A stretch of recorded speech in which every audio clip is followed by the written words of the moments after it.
let's talk about a magic trick. It's a really good one. And it's a trick that doesn't happen on some big stage, but right inside our own minds every single time we talk to a machine. It's this powerful illusion that can convince us that, a piece of code, a bunch of circuits, actually cares about us. So that gets us to the big question right up front. Can a machine truly care about you? I mean, think about it for a second. Have you ever been chatting with an AI and felt, a little flicker of a connection? A sense that this thing, this algorithm, actually gets you? Well, we're going to unpack why that feeling is so incredibly powerful and what's really going on behind that screen. To really understand this whole modern illusion, we've got to go back.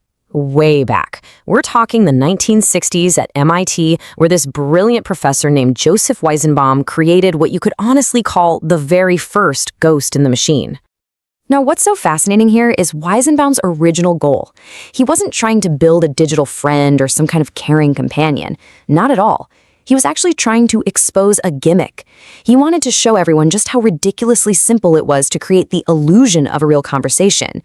He even named the program Eliza, after Eliza Doolittle from the play Pygmalion. Remember her? The character who's taught to sound like she's royalty, but underneath it all, she's still the same person. The name itself was a warning. Hey everyone, this is just a performance. And the trick itself? Oh, it was brilliantly simple. Eliza wasn't thinking. It wasn't feeling. It was basically just a fancy keyword matcher. So you type I am sad, and a rule just flips the sentence around and asks, how long have you been sad?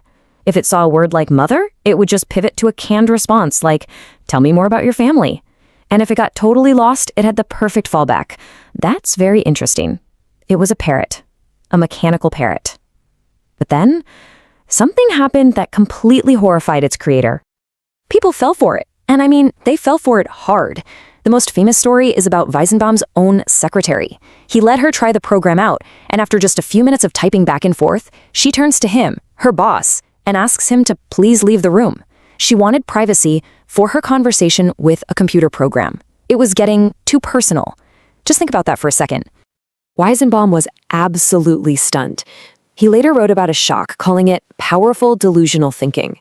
He saw firsthand that even when people knew it was just a simple program, their brains are just so deeply wired to believe that if something talks to us, there must be a someone on the other end. And this powerful, almost automatic instinct to project a mind onto a machine, well, that became known as the Eliza effect. This whole experience completely changed Weizenbaum. For him, as someone who had actually fled Nazi Germany, this wasn't some quirky tech demo. It was a terrifying echo of his past. He saw a direct, chilling line between the cold, bureaucratic, calculating logic of a totalitarian regime and this dream of an AI making perfect decisions, completely stripped of human things like wisdom or empathy or compassion. He started warning people that we were trading precious human choice for cold machine decision. And that was a really, really dangerous path to go down. So, okay, that's the Eliza effect. But why does it work so darn well? Why are our brains so easily fooled by this illusion? Well, it turns out it's not really a bug in our system. It's a feature, a built-in glitch in our psychology. The fancy scientific term for this is anthropomorphism. And it's just our ancient, deeply ingrained instinct to see human-like minds and intentions absolutely everywhere. From a storm cloud that looks angry to a car that just doesn't want to start this morning. It's a mental shortcut our brains have used forever to try and make sense of the world around us. The psychologist Nicholas Epley pretty much boiled it down to three main reasons we do this. First, we're just trying to understand something. If a system is super complex, it's easier to just pretend it has a mind so we can guess what it'll do next. Second, we are wired to connect with others. And especially when we're feeling lonely, we'll look for that connection literally anywhere we can find it. And third, we just want to feel in control. Giving a mind to something that feels chaotic and random makes it feel a little less scary, a little more manageable.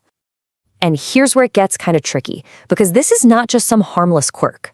Companies now know about this, and they deliberately design AIs to tap into this instinct, giving them friendly names and quirky personalities. But a recent study found a really disturbing side effect. When a technology that we've given a personality to suddenly fails or stops working, it doesn't feel like a tool broke. It feels like social rejection. We feel that sting personally, while on the other end, the company just logs it as another failed interaction. Okay, so that brings us to today. We've gone from Weissenbaum's pretty simple parlor trick to this massive industrial scale process that is designed from the ground up to manufacture the illusion of helpfulness and empathy. Welcome to the Modern Illusionist's Toolkit. This whole process is called reinforcement learning from human feedback, or RLHF for short. The easiest way to think about it is like a 3-step game. Okay, step 1. Companies hire thousands of human workers to just sit there and rank AI-generated answers, from best to worst. Step 2, they take all that data and use it to train a second AI, let's call it a reward model, that basically acts as a robot judge. Its only job is to get really good at guessing what score a human would give an answer. And finally, step 3. The main AI, the one you talk to, just plays the game. It generates tons of answers, trying to find the one that will get the highest possible score from that robot judge. And listen, if you only remember one thing from this whole explainer, let it be this.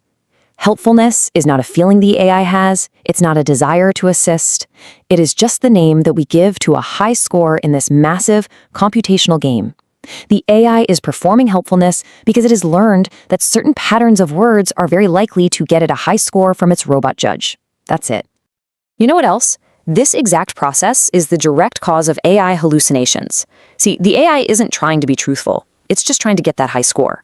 So it learns how to reward hack the system.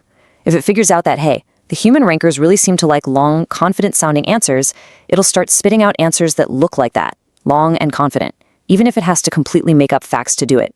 It's not lying in the human sense, it's just optimizing its strategy to win the game.